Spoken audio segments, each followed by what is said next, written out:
Bom, então agora vamos lá. Boa noite a todos. Cheguei. Boa noite. Que bom que você, visitante, está nesta reunião onde uns são membros e os outros são visitantes. Amém? Ou não amém? O que eu falei de errado então? O que é uma reunião, irmão? Uma reunião é um encontro de eus. Uma reunião é um encontro onde um montão de eus fala sobre eu. Então nós não estamos numa reunião de eus, onde o visitante vem para ouvir algo que os membros já sabem. Não. Nós estamos em um encontro onde essa família se encontra nessa relação onde a missão do Pai é revelar a família, é formar a família, é formar uma linhagem pelo qual o Cristo é a matriz. Então, no encontro, você conversa com a família que fala pelo Pai e através do Pai. Então, que bom que você está nesse encontro, que bom que você está aqui entre família, para ouvir o que o nosso Pai tem a falar a cada um de nós, amém? Se você que está na família um pouco a mais tempo, ainda não abraçou o seu irmão que está na família um pouco menos tempo, faça isso agora rapidinho, dê um abração, olha para o teu lado, vê se tem alguém aí que você deu mole, deu bobeira e não deu aquele abração, dê um abração nele agora.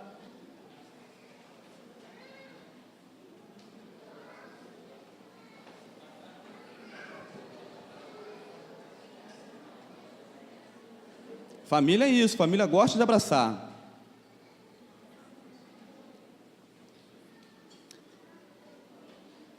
Coloca um vídeo aí, por gentileza. Primeiro vídeo.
Pode passar um slide aí, por favor.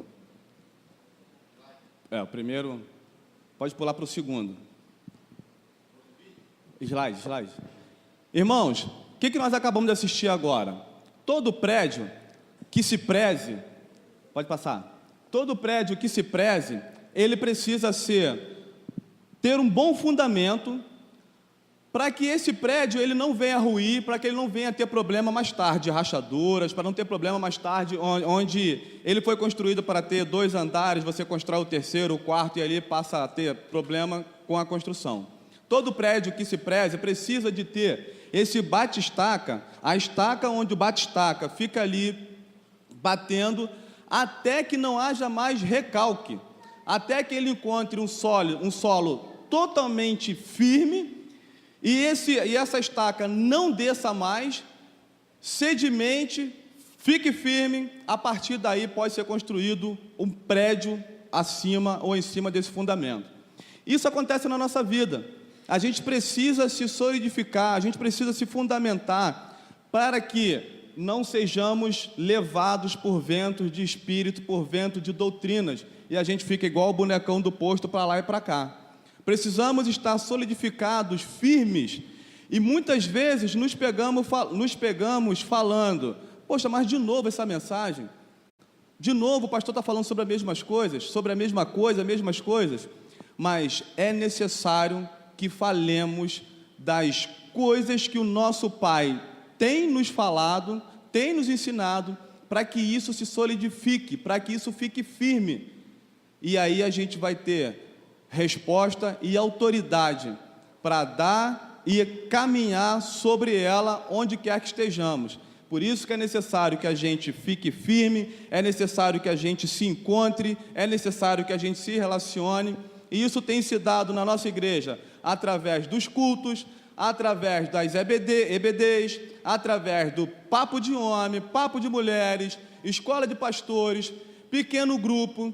E se você ainda não se encontra em nenhum desses, provavelmente você vai acabar ficando igual ao boneco do posto, sendo levado por ventos de doutrina. Mas isso não é o nosso caso. Eu tenho certeza que na PIB do Vale está todo mundo como da foto da esquerda. Amém? Abram suas Bíblias, por gentileza, em Gênesis capítulo 9, versículo 1. Gênesis, capítulo 9, versículo 1. Depois, vamos dar um salto, como o pastor fala, um salto escarpado, de estrela, que vai lá para frente. Gênesis, capítulo 9, versículo 1. Diz assim: Deus abençoou Noé e seus filhos, dizendo-lhes: sejam férteis, multipliquem-se e encham a terra. Deus abençoou Noé e seus filhos, dizendo-lhes: sejam férteis, multipliquem-se e encham a terra. Agora vamos dar um salto lá para 1 João, capítulo 3. 1 João, capítulo 3, a partir do verso 11, diz assim: esta é a mensagem que vocês ouviram desde o princípio, que nos amemos uns aos outros. Não sejamos como Caim, que pertencia ao maligno e matou a seu irmão. E por que o matou? Porque suas obras eram más e as do seu irmão eram justas. Meus irmãos, não se admirem se o mundo os odeia. Sabemos que já passamos da morte para a vida, porque sabemos que já passamos da morte para a vida, porque amamos nossos irmãos. Quem não ama, permanece na morte. Quem odeia seu irmão é assassino, e vocês sabem que nenhum assassino tem a vida eterna em si mesmo. Nisto conhecemos o que é o amor. Jesus Cristo deu a sua vida por nós, e devemos dar a nossa vida por nossos irmãos. Se alguém tiver recursos materiais e vendo seu irmão em necessidade, não se compadecer dele, como pode permanecer nele o amor de Deus? Filhinhos, não amemos de palavra nem de boca, mas de ação e em verdade. Assim saberemos que somos da verdade e tranquilizaremos o nosso coração diante dele. Quando o nosso coração nos condenar, quando o nosso coração nos condenar. Porque Deus é maior do que o nosso coração e sabe de todas as coisas. Amados, se o nosso coração não nos condenar, temos confiança diante de Deus e recebemos dele tudo o que pedimos, porque obedecemos aos seus mandamentos e fazemos o que lhe agrada. E este é o seu mandamento, que creiamos no nome de seu Filho Jesus Cristo e que nos amemos uns aos outros como ele nos ordenou. Os que obedecem aos seus mandamentos, nele permanecem e ele neles. Do seguinte modo, sabemos que ele permanece em nós pelo Espírito que nos deu. Pode passar o próximo slide, por gentileza. O pastor tem falado sobre Babilônia e Jerusalém. Em que sentido? Espírito babilônico e espírito de Jerusalém, da Nova Jerusalém. Espírito babilônico é aquele espírito onde eu só enxergo a mim mesmo, aquele espírito que é regido pelo comércio, aquele espírito que não consegue viver a vida compartilhando, não consegue viver a vida no sentido da relação, da comunhão, do encontro, mas sim vivendo a vida regido pelo seu estômago. O espírito da Nova Jerusalém é o inverso disso. É aquele que não consegue viver a não ser vivendo para o outro, não consegue caminhar a não ser enxergando o próximo e enxergando o outro como extensão de si mesmo. Esse é o espírito da Nova Jerusalém, é o espírito daquele que nasceu de novo. O pastor tem comentado aqui sobre esses dois espíritos e bem lembrado que isso vem atravessando a história. E ele comentou sobre a Bíblia, que a Bíblia, o Pentateuco, é uma verdade que destrói uma mentira. Como assim? Qual é a verdade? O espírito de Jerusalém. Qual é a mentira? Da Nova Jerusalém. Qual é a mentira? O espírito babilônico. O espírito babilônico é aquele que vivemos pelo que vemos. O espírito da Nova Jerusalém, o espírito de Cristo, é aquele que se vive pelo que viu no Cristo. A Bíblia não é um livro de ciência ou de história, apesar de conter ciência e história. Ela é um escrito de incitação à fé. Ela é uma escritura onde fala-se sobre o único Deus, fala-se sobre a única forma de se viver e fala-se sobre a verdade que acaba com a mentira. Creais na verdade, entendereis a verdade, creiais na verdade e essa verdade vos libertará. Nesta escritura, algumas perguntas são respondidas. Por que todo ser humano é tendencioso a acumular riqueza? Por que todo humano é tendencioso a acumular riquezas? Por que todo humano é tendencioso a se rebelar contra Deus? Por que todo humano é tendencioso a confiar no próprio bolso, ou o que vai dentro do seu bolso? Por que todo humano é tendencioso a planejar o mal? As Escrituras, nessa incitação da fé, vai falar sobre essas tendências por conta de ser regido, por conta das pessoas que são regidas pelo espírito babilônico. E o pastor tem falado nessa questão toda histórica, sobre desde que o mundo é mundo, pessoas, reis, nações, vêm afetando e vêm se contradizendo a palavra, vem confrontando o Deus de Jacó, Deus de Isaac, o Deus todo-poderoso e Deus amoroso.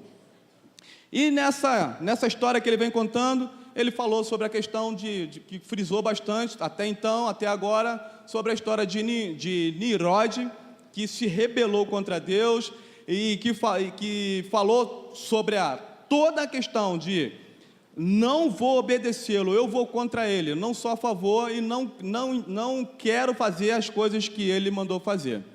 E nessa história toda, quem lembra aqui, houve um comentário de que Nimrod, ele perdeu algo dele, foi cortado algo dele. E na terça-feira, pós esse fato, e até falei o dia, né? Eu prometi que não ia falar onde foi, prometi que isso ia ficar em segredo, mas já escapuliu. Uma pessoa desavisada, ela esteve preocupada, fazendo a seguinte pergunta: cara, até agora eu queria saber onde foi parar as coisas do Nimrod. Quem sabe o que eu estou falando, entendeu? Quem não sabe, está com cara de paisagem, mas tudo bem. A história vem contando o tempo todo sobre o espírito babilônico, aliás, vem mostrando o espírito babilônico e o espírito do Cristo. E a gente vai nessa caminhada para entender esses dois espíritos. Há dois espíritos regendo a vida, e nós não podemos negligenciar isso. Não podemos negligenciar. Há dois espíritos regendo a vida: o espírito babilônico e o espírito do Cristo. Qual o espírito que nós estamos ouvindo? Por qual espírito estamos sendo guiados? É isso que a gente vai conversar um pouco mais. Passa um vídeo aí, por gentileza.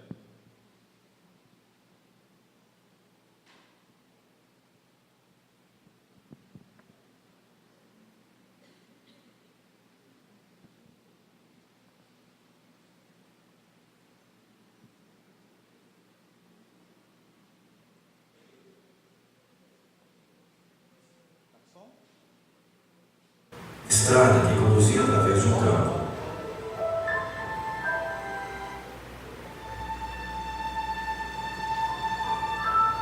O menino mais velho e seu jovem companheiro estavam caminhando ao longo de uma estrada que conduzia através de um campo.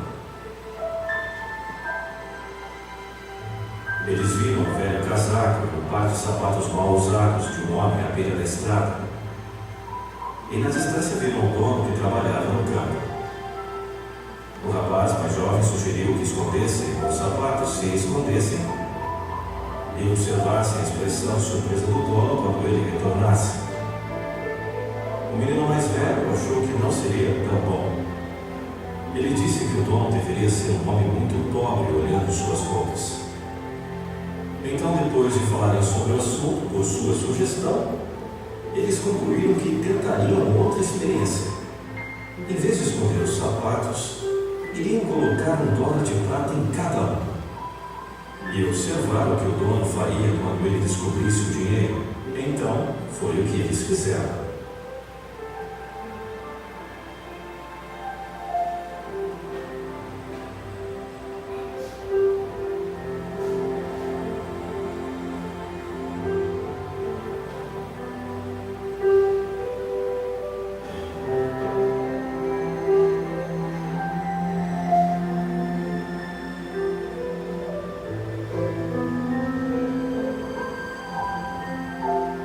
Logo o homem regressou do campo. Colocou seu casaco, calçou o pé em um sapato, levou-o para fora e encontrou $1 de prata. Maravilha e surpresa brilharam de seu rosto. Ele olhou para o dólar outra vez e outra vez, virou-se e não podia ver ninguém. Em seguida, continuou a calçar o outro sapato.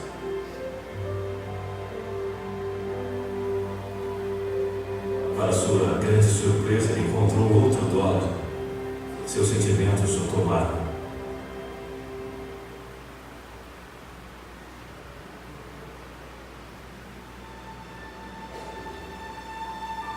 Ele ajoelhou-se e ofereceu em voz alta uma oração de agradecimento, no qual ele falou de sua esposa que estava doente e sem esperança, e de seus filhos indefesos, sem comida.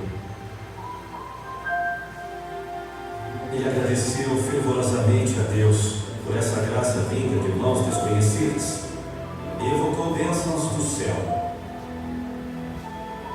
sobre aqueles que lhe deram a ajuda que precisavam.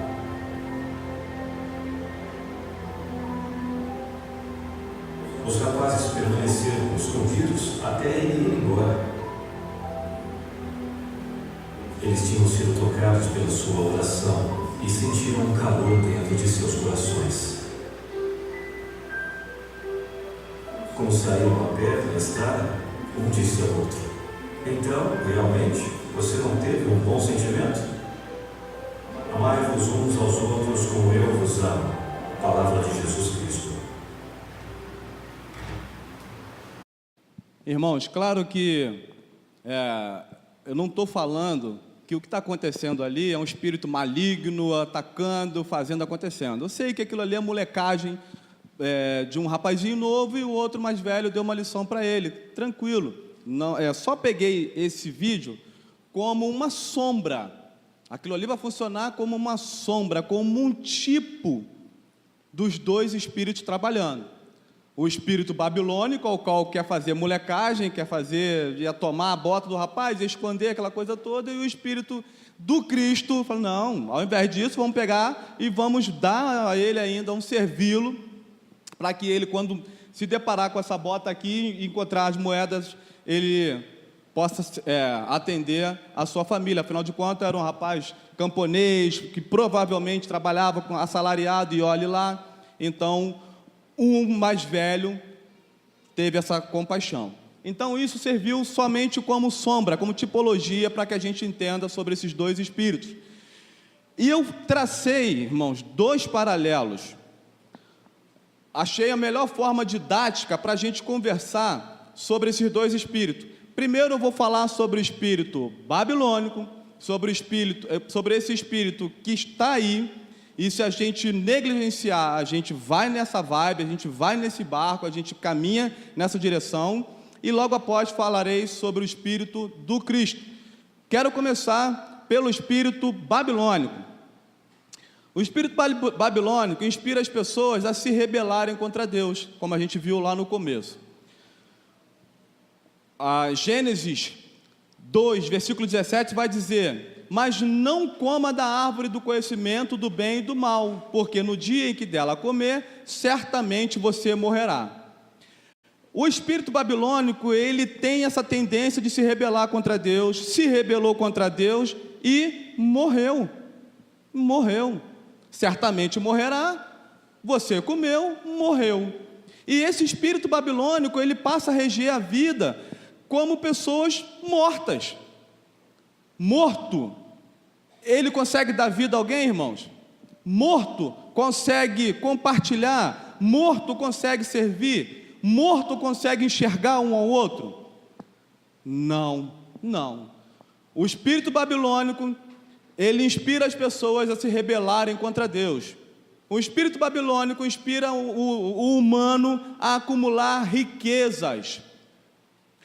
A parábola do rico tolo vai dizer sobre o rico que, de tanta riqueza, de tanto ter, de tanto acumular, ao invés de se preocupar, ao invés de enxergar à sua volta as necessidades do próximo, o que ele fez? Ele construiu alguns galpões para poder pegar toda a riqueza dele. O galpão dele estava pequeno, construiu o maior, foi lá e colocou toda a riqueza dele para acumular. E Jesus vai falar que essa é a ideia do rico tolo, do homem tolo. E esse espírito babilônico, ele inspira a acumular riquezas. Esse espírito babilônico inspira a você acumular, inspira a você não olhar para o lado, mas sim querer encher seu bolso, encher sua caderneta de poupança, encher. E não estou falando aqui que não se deve poupar, que não se deve ter caderneta de poupança. A questão está para além de uma caderneta de poupança, está no qual a tua mentalidade quando você abre uma caderneta de poupança, qual a sua mentalidade quando você faz qualquer tipo de investimento ou do seu salário, de todo o bem que você tem em suas mãos. O espírito babilônico, ele inspira a confiar no próprio bolso, ou no que vai dentro do seu bolso. O homem, no seu estado perdido, ele é regido pelo que representa. É a ética do direito com a ética da estética.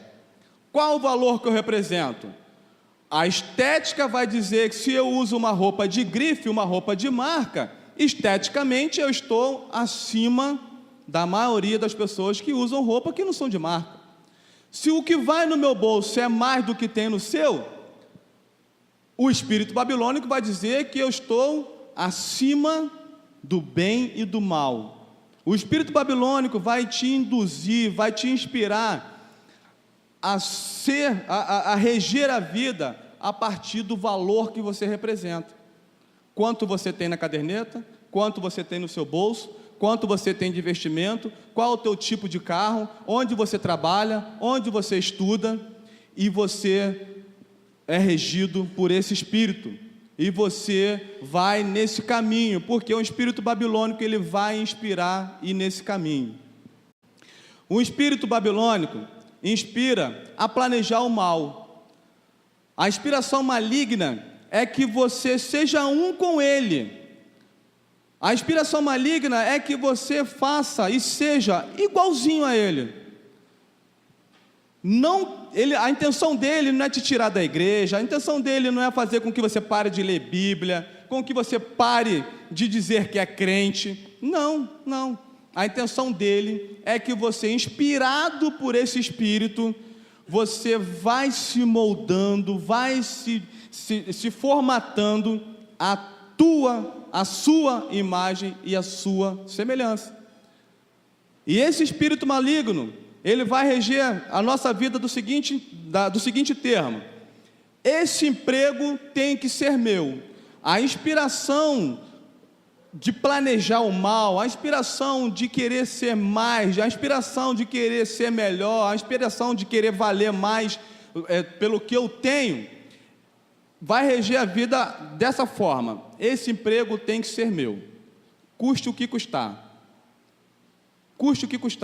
e eu vou fazer de tudo para que eu tome essa vaga.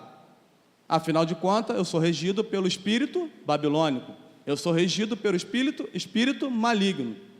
E, irmãos, ainda achamos pessoas, nossos irmãos, desavisados, infantilizados, que ainda fazem esse tipo de coisa, ainda depois no final, ainda oro agradecendo a Deus, porque Deus honrou ele dando esse emprego, sem que ele sequer olhou para o lado para as pessoas que estavam realmente precisando desse emprego. E ainda vai dar testemunho daquele emprego, porque Deus honrou.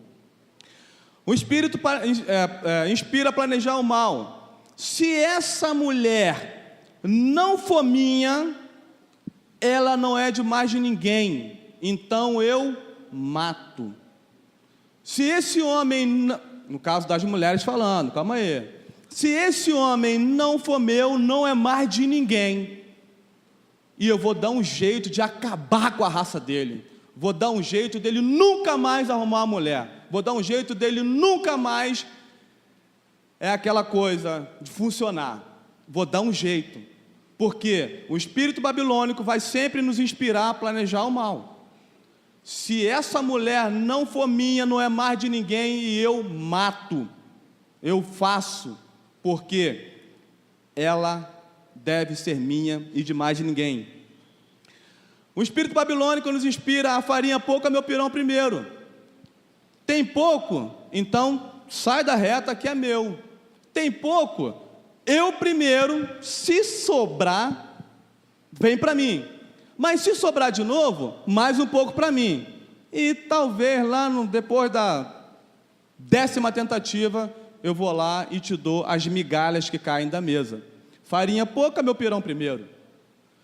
O espírito babilônico, ele vai falar que o empregado tem que receber o que eu quiser pagar. Afinal de contas, é meu empregado. O meu empregado, depois, se quiser correr atrás, que corra atrás dos seus direitos, mas ele vai receber o que eu quiser pagar. Inspira também você está vendendo o que está vendendo porque está precisando de dinheiro, afinal de contas você está desempregado, afinal de contas você não tem como se virar e você está vendendo esse teu objeto. Você está vendendo o teu carro, tu está vendendo a sua geladeira, você está vendendo o seu fogão, você está vendendo um bem seu. Com o espírito babilônico, o que eu faço? Se você está precisando, eu vou dar quanto eu quiser. Se você não quiser, venda para outro. Afinal de contas, eu tenho, o meu bolso está cheio e o seu está vazio. É você quem está precisando. Então, quem está precisando é você. Então, toma o que eu quero te oferecer. E o espírito babilônico vai regendo a vida dessa forma. Gálatas capítulo 5, versículo 19 a 21 vai dizer: ora, as obras da carne são manifestas: imoralidade sexual, impureza e libertinagem, idolatria e feitiçaria, ódio, discórdia, ciúmes, ira, egoísmo, dissensões, facções e inveja, embriaguez, orgias e coisas semelhantes. Eu os advirto, como antes já os adverti, que os que praticam essas coisas não herdarão o reino de Deus. Deixa eu dar um salto. Vamos lá para o Espírito do Cristo. Aqueles que são regidos pelo Espírito do Cristo. O Espírito do Cristo inspira a ter vida e viver plenamente em Deus. Ele é o sentido para a vida. O ladrão veio senão para roubar, matar e destruir. Eu vim para que tenham vida e a tenham em plenitude. Eu vim para que tenham vida e a tenham em plenitude, para que tenham vida plena. E vida plena só é possível em mim. Vida plena só é possível em Deus. Vida plena só é possível você se render ao Espírito do Cristo. Não há outra possibilidade de você ter vida plena. É a vontade dele que prevalece. Sempre e sempre que morra eu para que Cristo viva. Que morra as minhas vontades para que a vontade dele prevaleça. O Espírito de Cristo inspira o ser humano a não acumular riquezas. Inspira, pelo contrário, e ensina a partilhar, a doar, a se entregar, a abraçar, a cuidar. Irmãos, o Espírito do Cristo nos inspira ao afeto. E só há possibilidade de sermos afetados ou afetar um ao outro no abraço, na partilha, na confissão de pecado, nas orações em dupla, nas orações um com o outro, nas orações na relação. Só é possível ser afetado, e só é possível afetar quando você vai para a relação, quando você vai para os encontros, quando você aproveita ferramentas como o WhatsApp desse na vida, que a gente perde tanto tempo fazendo qualquer outras coisas. A gente vai lá e coloca: meu irmão, orei por você, acabei de orar por você, meu irmão, não esqueci de você. O Espírito do Cristo nos inspira a inclusive usar essas ferramentas para inspirar pessoas, para cuidar de pessoas, para que as outras pessoas se sintam abraçadas, cuidadas. O Espírito de Cristo nos inspira o ser humano a confiar plenamente em Deus. Teu bolso pode te matar. O teu bolso pode te matar. Alguns confiam em carros e outros em cavalos, mas nós confiamos no nome do Senhor nosso Deus. Eles vacilam e caem, mas nós nos erguemos e estamos firmes. Salmo 20, versos 7 e 8. O Espírito de Cristo nos inspira a planejar e fazer o bem. O que é pecado? O que é pecado? Abram rapidamente para a gente encerrar. Tiago capítulo 4, versículo 17. O que é pecado? Tiago capítulo 4, versículo 17. Quem é um corajoso para ler alto para a gente aí? Um corajoso ou uma corajosa? O que é pecado?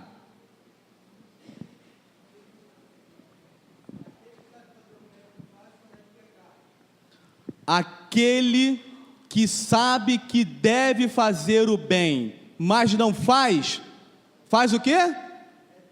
Comete pecado. Aquele que sabe que deve fazer o bem e não faz, comete pecado. Mas o Espírito do Cristo nos inspira a fazer o bem sem olhar a quem, nos inspira a enxergar o outro e nunca deixar de servir, de abraçar, de cuidar. O Espírito de Cristo, ele vai dizer que precisando de um emprego, e se estiver precisando mais do que eu, o emprego tem que ser dele. Se estiver na luta por um emprego, e essa pessoa ao meu lado estiver precisando mais do que eu, o emprego tem que ser dele. Irmãos, o Espírito de Cristo nos inspira a sermos as melhores pessoas a sermos lesadas, a sermos as melhores pessoas a serem assaltadas, a sermos as melhores pessoas a serem roubadas, a serem as melhores pessoas para tomarem prejuízo. Amém, irmãos? Amém? O Espírito de Cristo nos inspira a não viver e não reger a vida pensando e vivendo para si, mas sempre vivendo e regendo a vida em prol do outro. O Espírito de Cristo nos inspira: farinha pouca, o teu pirão primeiro. Empregado tem que receber dignamente, e se eu puder, ainda lhe dou gratificações espontaneamente.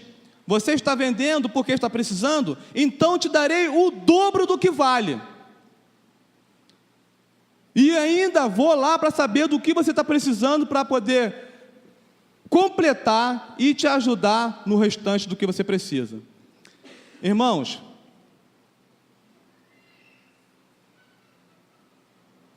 a pergunta fundamental que devemos responder para nós mesmos é: você está entendendo o que o Espírito de Deus está dizendo aos seus ouvidos? Você está entendendo o que o Espírito de Deus está dizendo às igrejas? O que o Espírito de Deus está falando para você, dizendo aos teus ouvidos o tempo todo sobre quem Ele é, o que Ele quer e como se reger a vida? As promessas de Deus, irmãos, como o Emerson já colocou um pouco mais cedo, as promessas de Deus é para que eu tenha certeza de que o que eu tenho é para partilhar. As promessas de Deus é para que eu tenha certeza de que o que eu tenho é para partilhar. Qual espírito está regendo a tua vida? Qual espírito está regendo a tua vida? Qual espírito está falando mais alto aos teus ouvidos? Irmãos, eu tenho certeza que o Espírito de Cristo foi derramado na vida de cada um de vocês. Eu tenho certeza que o Espírito de Cristo está aí. Eu não tenho dúvida disso. Eu não tenho dúvida disso, porque eu também vivo pelo que eu vi e não pelo que eu vejo. E eu vi o Cristo como referência de como nós devemos viver. E eu vi que o Cristo derramou o Espírito dele sobre cada um de nós. Eu vi que o Espírito dele está aí. E por isso o convite é que a gente seja regido por esse Espírito. Eu não tenho dúvida de que vocês já estão nesse caminho. Não tenho dúvida. A gente fala para que a gente não seja pego desavisado, ou para que a gente não dê bobeira e não vigie. Mas eu tenho certeza que tudo que foi falado aqui serviu para você como quem tem o Espírito de Cristo, de quem é regido por esse Espírito. Na certeza de que você, onde caminha, onde a planta dos seus pés tocarem, você é daquele que abençoa, que cuida, que serve. E isso é muito sério, porque o Espírito de Cristo rege a nossa vida. Amém? Vamos cantar?